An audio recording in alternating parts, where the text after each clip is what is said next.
Henry was a big engine. Sometimes he could pull trains, but sometimes he felt too weak and had to stay in the yard. One morning, Henry was feeling very sorry for himself. "I suffer dreadfully and no one cares," he said.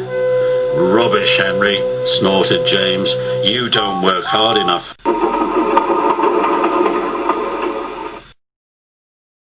The Fat Controller spoke to Henry. "You're too expensive, Henry," he said. "You have had lots of new parts and a new coat of paint, but they have done you no good. If we can't make you better, we will have to get another engine instead of you." This made Henry, his driver, and his fireman very sad. The Fat Controller was waiting when Henry came to the platform. He had taken off his hat and coat and put on overalls. He climbed on to Henry's footplate. Henry managed to start, but his fireman was not happy. "Henry is a bad steamer," he told the Fat Controller. "I build up his fire, but it doesn't give enough heat." Henry tried very hard to pull the train, but it was no good. He didn't have enough steam. He gradually came to a stop outside Edward's station. "Oh dear," thought Henry, "now I shall be sent away. Oh dear, oh dear."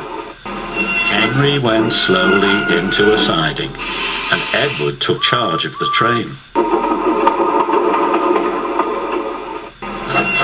"What do you think is wrong, fireman?" asked the Fat Controller. "It's the coal, sir," he answered. "It hasn't been very good lately. The other engines can manage because they have big fireboxes, but Henry's is small and can't make enough heat. With Welsh coal, he'd be a different engine." "It's expensive," said the Fat Controller, "but Henry must have a fair chance. I'll send James to fetch some."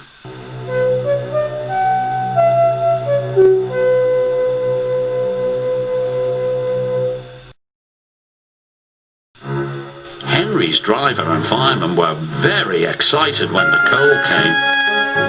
"Now we'll show them, Henry, old fellow," they said. They carefully oiled Henry's joints and polished his brass until it shone like gold. Henry felt very proud.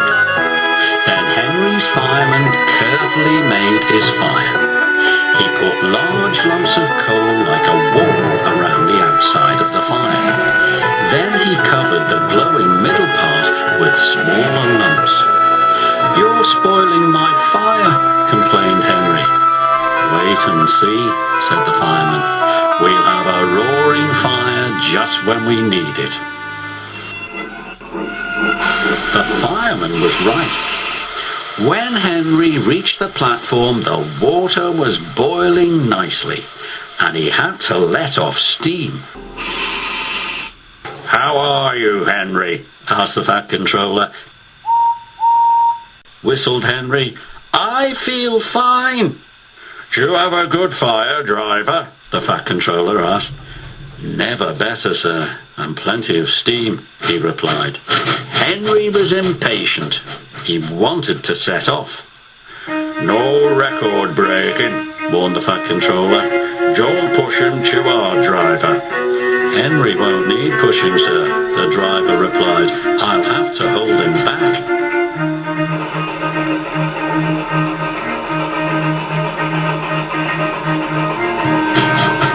Henry had a lovely day.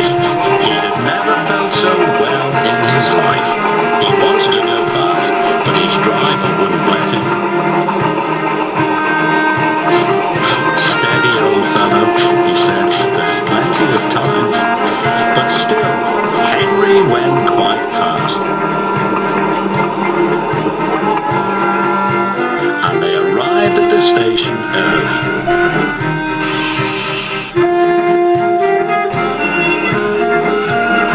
Thomas puffed in. "Where have you been, Lazybones? Asked Henry. But before Thomas could answer, Henry was off again. I can't wait for slow tank engines like you, he said. Goodbye, and off he sped. Gosh, said Thomas to Annie and Clarabelle, have you ever seen anything like it? Annie and Clarabelle agreed that they never had. Henry was very happy. With his new Welsh coal, he could work as hard as the other engines. Then one day, Henry had a crash, and the Fat Controller sent him to be mended. Workmen gave Henry a brand new shape and a bigger firebox, so he wouldn't need special coal anymore. Now Henry is so splendid and strong, he sometimes pulls the express. Whistled Henry happily.